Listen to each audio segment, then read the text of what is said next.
So apologies to Bulls fans off the jump, because I know you guys were excited for this season, and we're only 7 games in, so it could definitely turn around. But up to this point, it has not been good. I mean, I didn't pick these guys for the playoffs, but I figured it would be close, and I could see them getting in, and I still don't think they're completely out of it, but they got to turn some things around kind of quickly. So, can we say that Jim Boylen sucks? It maybe. Jim Boylen might suck. For one, he's got this defensive thing, which is basically trap as many ball handlers as you can. And, that's possible. But to do that, you need a team of really smart defenders who are probably, kind of at least pretty damn good athletes, right? That is way too much to ask of this Bulls team. I mean, this team can be at least not bad defensively. And for what it's worth, they're 18th in defensive rating, which would suggest they're actually not terrible there. But trapping, I don't think is going to do it. And if you're going to do it for a couple of times a game. But I mean, just constantly stepping up on ball handlers and then just forcing the entire defense to basically be on some sort of a thread where everybody's moving around. You need to have your team together for years to be able to run that kind of defense. I mean, Jason Kidd managed to make that work for 1 year with the Bucks, and then he kept on trying to make it happen, and it didn't work ever again, right? So once teams figure out that that's what the Bulls are doing, I don't think that defense is going to work. And it's disappointing, too, because I feel like they're kind of spoiling how good of a defensive player Wendell Carter already is, because I mean, he's doing his best at stepping up on screens and stuff, but it just takes him away from the basket. And I feel like if they ran more drop pick and roll coverage and they dared dudes to pull up on him, I feel like they could have a lot more success with that. I mean, look at the Blazers, a team that has not had great defenders for the last however many seasons.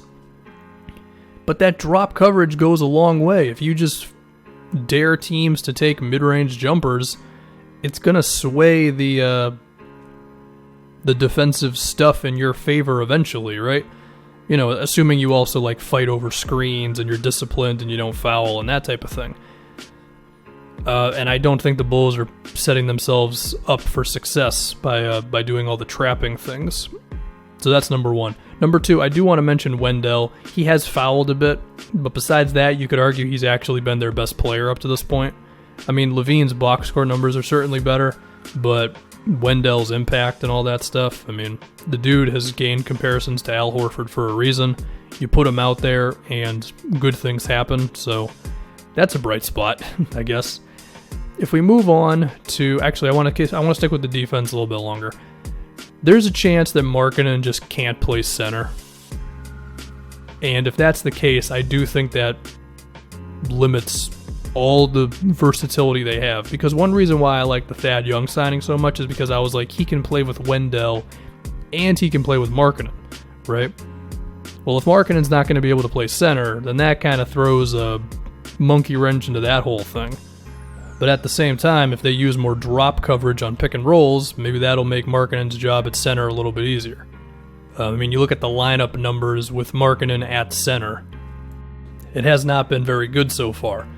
And, some of those lineups have been with him playing with Thad Young, who, at least last season, was a very good defensive four. Now, Thad and Wendell together has been a positive so far, which doesn't really surprise me because I think that is probably one of the best defensive front courts that you can have in the league. But one thing they haven't gone to at all is they haven't gone to Wendell, Markkanen, and Thad. And I understand why. It's because, you can say, well, Thad's not that great of a shooter. He's meant to be a power forward and stuff. I mean, defensively, I think he can play small forward totally fine. But also, given how good of a shooter Markkanen is, even if his percentages have not been good so far, and I'll talk about that in a minute, but that combined with, Thad's shooting being better than it's ever been, at least through 7 games, I think you could make that work. And I feel like that would be the best of all worlds for this team, right? You get your 2 best defensive players, apologies to Chris Dunn, and then you still have Markkanen out there, right? But Jim Boylen hasn't gone to that at all. And I hope that that's something he doesn't ignore this season, is just like being able to play those three, because I do think you could have success with those three out there.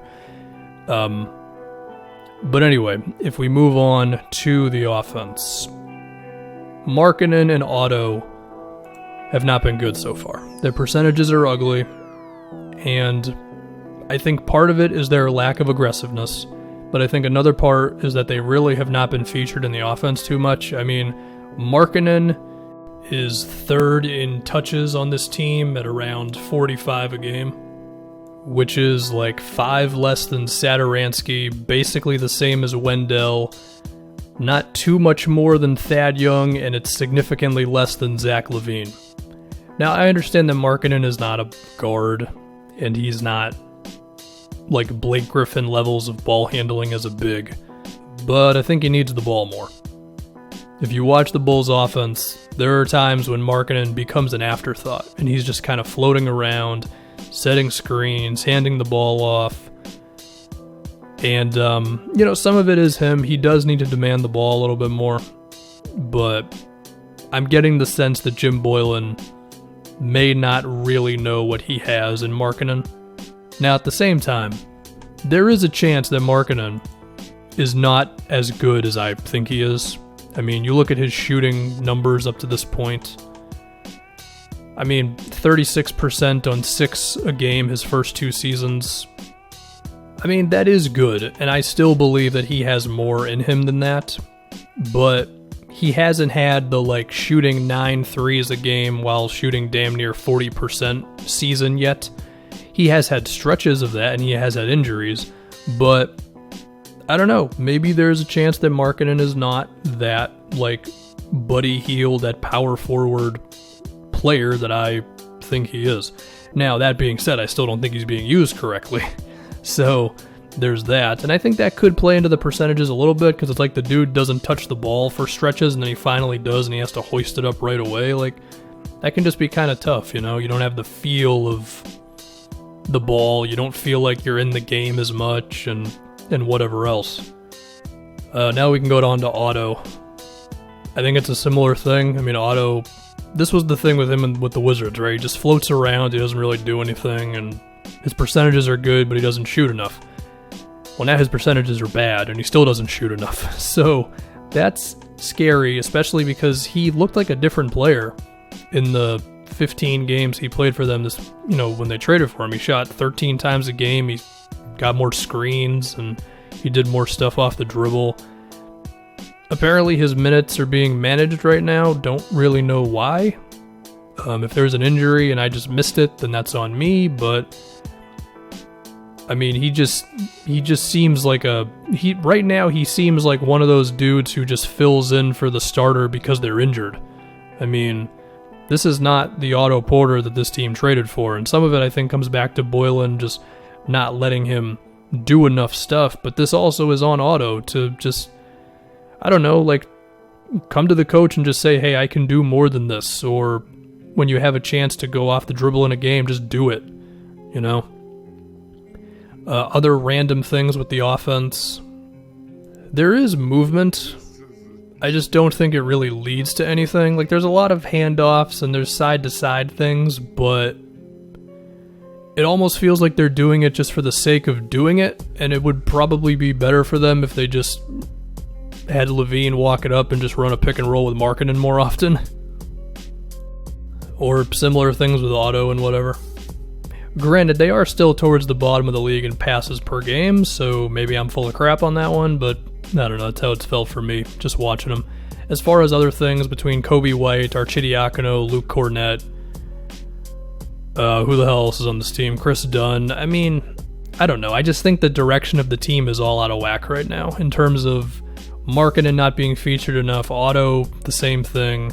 Again, those dudes need to demand it a little bit more, but I do think they're not getting enough opportunity.